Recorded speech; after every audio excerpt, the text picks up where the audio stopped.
Hey guys, this is the start of 7.5. We're going to do problems 1, 3, number 5, numbers 8, 9, and 12. And then on this paper and on your homework, you can skip number 14, the one at the bottom. Okay? So that should be enough examples of every type of problem on here. This is the last section in 7.5.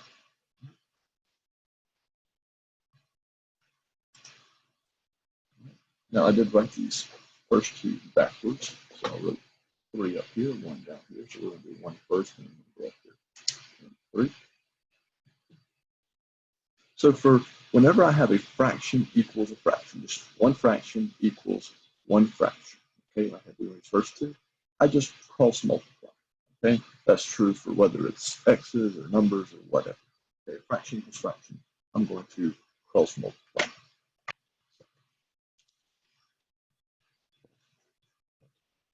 Let's start here. 3 times x minus 2. Well, 3 times x is 3x. 3 times negative 2 is negative 6. See this one? 1 times anything is itself. So 1 times 4x is 4x. I'm going to subtract 3x from both sides, which will give me negative 6 equals 4 minus 3 is just 1x. When I'm solving these equations, it is important for me to plug my answer in just to the denominators and make sure they don't give me a denominator of 0. So if I plug this into here, 4 times negative 6, that's not 0, so that's good. Negative 6 minus 2, that's not 0, so my answer is good. Let's go up here. Well, I can go ahead and cross multiply just like I did this one, but there's a trick to this one that makes it easier. And maybe you can see it. If you remember what we did yesterday, we're simplifying. I have x minus 5, x minus 5. I can cancel those two out. Okay? And when I cancel something out, I'm just left with 1 and 1. Okay? So I'll cross multiply. But here I just have 1 times negative 3, which is negative 3. 1 times x plus 1, which is x plus 1. And then I'll subtract 1 from both sides and get x equals negative 4. Okay? So some of these, like that one, if I have it multiplied across, I did it with a quadratic, which I could have solved, but it's way easier if I just cancel those two out first. Now, number 5, I'm going to do a little bit further on number 5 than what they asked you to do. They asked you to just find the common denominator here, because when I have an equation with 3 fractions or more, I want to multiply both sides by something that will get rid of the fractions. I don't want any fractions in here. Well, if I multiply a fraction by its denominator, then it cancels out. So let's look at this. Let's look at my denominators. I see a denominator of x. So if I multiply everything on here by x, this denominator cancels out. Let's look at the next one. This denominator is an x. Oh, well, that right there will cancel this denominator out, and it will cancel that denominator out. That's good. We've already got that. The first two fractions done. But that's not going to cancel that one out. Again, this is multiplication and that's subtraction. So I need to say, well, the only thing that's going to cancel out this denominator is x minus 2. So I need to multiply everything by x minus 2 as well. So by multiplying by this will cancel out all of my denominators. Now this right here is actually all they wanted you to do for 5. So if you just circled that for number 5, there we go. That's all they wanted for number 5. But in the next section, they want you to actually solve it. So I'm going to go ahead and show you how to solve for this now, because you're going to have to get the next problem. So let's see. I'm going to distribute this to all 3 parts. If I distribute it to the first one, the x minus 2's cancel out. However, I still have an x here. X times x is x squared. Okay? Then I have a plus sign. Now you distribute this to this one.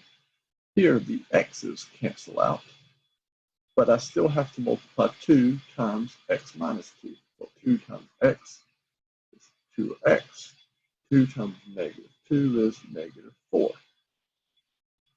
Equals, well, and then lastly, I'll distribute it to the last fraction. Here, the x's cancel out. 5 times x minus 2, 5x minus 10. Notice I have an x squared here, but no x squared term over here to cancel it out with, so I do have a quadratic. That's okay. I'm just going to move everything to the left side, because that's how I solve quadratic. So subtract 5x from both sides, add 10 to both sides. That gives me x squared minus 3x plus 6 equals 0. Okay. Now I can see, well, can I factor this? Well, let's think. What multiplies to make positive 6 adds to make negative 3? Well, 6 and 1, but they both have to be negative. That's not going to multiply like that. 2 and 3, not going to add to make 3. So that's not going to work. So I would need to use quadratic formula on this one. Okay, I'm going to write it up here. Remember that quadratic formula is negative b plus or minus the square root of b squared minus 4ac all over 2a. Now a here is 1, my b is negative 3, and my c is 6.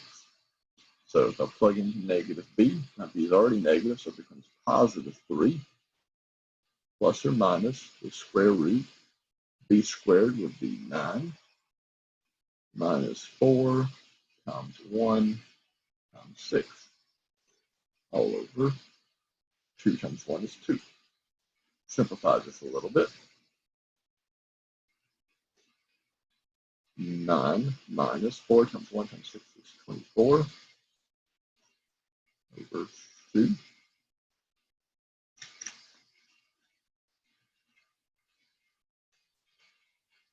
All right. 9 minus 24 is 15, negative 15. I cannot simplify square root of 15 because it's just 3 and 5, but that's a negative there. Remember, I can move my negative out by putting an I there. And I would get that. Right. Now, you may look at that and be like, well, that used a lot of things that we maybe used at the beginning of the year, but we haven't talked about a lot since then, like square roots of negative numbers, imaginary numbers, quadratic formula. Well, remember, we did number 5. Number 5 wanted you to stop there, so they really didn't intend me to work this problem out, and so it does made it a little bit more complicated. The ones they have for you to actually work out are way simpler, but I did want to work it out as just a reminder of all of that, because it is important to remember that, because again, it has been a while since we've seen it. Okay, so let's go on to the 3 that they actually intend us to work out. So, common denominator here. I have, let's see the numbers, 2, 4, and 2. Well, if I have a denominator of 2, 4, and 2, I'd say, oh, 4. 2, 4, and 2 all go into 4. Okay? And now I can maybe remember that 4 is the same thing as 2 times 2. So that's why it's going to cancel out the 2's and the 4's, because 4 is just 2 times 2. I also see these two have an x in it, so I need 4x. Okay? So let's distribute it. Well, if I distribute that, I see 4 divided by 2 is 2, meaning that 2 and one of these 2's cancel out, but there's still 1 2 left. 2 and 4. It also cancels the x out. So I still have 1 2 left that I need to distribute to the 5 to make it 10. Here, multiply the 4, so the 4 cancels out. I still have an x. X times 1 is 1x equals. And then here, I distribute 2. Here, the 2 and the x cancel out, but there's still a 2 left. So 2 times 9 is 18. I'll subtract 10 from both sides. X equals 8. Ways of doing this one, right? If I plug 8 into my denominator, just to make sure it doesn't give me 0, 2 times 8, 16, not 0. 2 times 8, 16, not 0.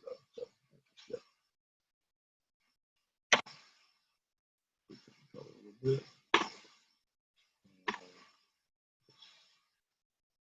All right. So what do I need to multiply? This one now. I have an x minus 3, and I have an x. And again, that x won't cancel that x out because of that subtraction right there. So that's why I do need another x. So I'm going to distribute this. If I distribute the first one, the x minus 3's cancel out, but I'm still left with x times x minus 2. That means x squared, oops, a quadratic, minus 2x. Now here, this one, this is just a 3. There is no denominator here. So when I multiply this by this one, nothing cancels out. I need to multiply it by all of this. Well, maybe it'd be a little easier to say, well, what if I multiplied these two together first, and then whatever that gave me, multiply by 3. So what would just this be? Well, x times x is x squared, x times negative 3 is negative 3x, okay? Anything. Well, let's multiply this by that 3, and that would give me 3x squared. 3x squared, and then 3 times negative 3x gives me negative 9x. Right. And then lastly, I need to distribute to this one. Well, here the x's cancel out, but I still have x minus 3 times 2x. I'm kind of running out of space. Just go over just a little bit. X times 2x is 2x squared. Negative 3 times 2x is negative 6x. Okay. Not a square, that 2 right there is with the red one, just minus 6x. Let's combine like terms. So I have x squared, 3x squared makes 4x squared, negative 2x, negative 9x makes negative 11x. Over here, I have 2x squared minus 6x. Right. I do have a quadratic, so I'm going to move everything to the left side. Minus 2x squared minus 2x squared plus 6x plus 6x. All right, what does that give me?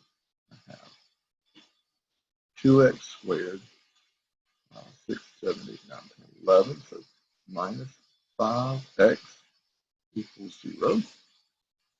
And then I do not need to do quadratic formula on this. I only have 2 terms, so I can just factor out an x. So you do with 2x minus 5, and then just set each part equal to 0. If I set x equal to 0, I get x equals 0.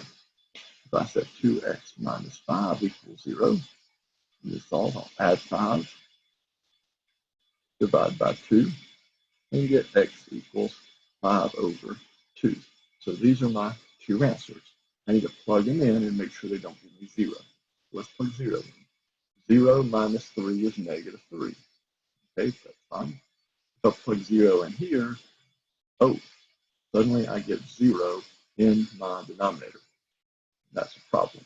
So I'm going to cross this answer out. Now you may be looking at it like, well, did we do something wrong? Nope. This is called an extraneous solution.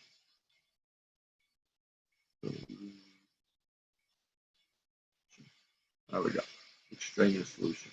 That means we did everything right, but because we multiplied both sides of the equation by an x, that sometimes creates false solutions. Okay, those are extraneous solutions. We didn't do anything wrong, but we checked, like we just did. We found that if I plug that in, it gives me divide by 0. Okay. What about the 5 halves? 5 halves minus 3, that's fine. 5 halves here, that one's fine. So circle that one. That one's good. Now maybe you're looking at that thinking, oh, I'm pretty sure there was a simpler way. And you would be correct. All right. You know, sometimes we gotta work things the wrong way. But if you were paying attention, there was a simpler way. You could have canceled out your x's at the beginning. If you had canceled out your x's at the beginning, I wouldn't need this x here. Okay, I wouldn't have to use that x and I would just distribute the x minus 3. I'd still end up with an x squared term, but that probably would have made things a little easier. But just another way of doing it. Nothing wrong with the way we did it. It's definitely the right answer. Let's move on to number 12. For number 12, I see this right here, and that looks different. I need to factor that. I'm going to factor an x out of those terms. When I do, I see that that factors into this denominator times this denominator. So this denominator here is just a combination of the other two. So this is going to be my common denominator. So we're going to multiply everything by x times x minus 2, which is the same thing as x squared minus 2x. Okay, so this is what I'm distributing it. Let's multiply it by the first one. Well, because this is the same thing as this denominator, they all cancel out, and I'm left with just 12 minus. I'll do this one. Here, my x minus 2's cancel out. I'm left with this x. X times 3 is 3x equals, let's distribute to the next one. Here, my x's cancel out. X minus 2 times 3, 3x minus 6. All right, I combine some like terms. Let's move my x's to the right.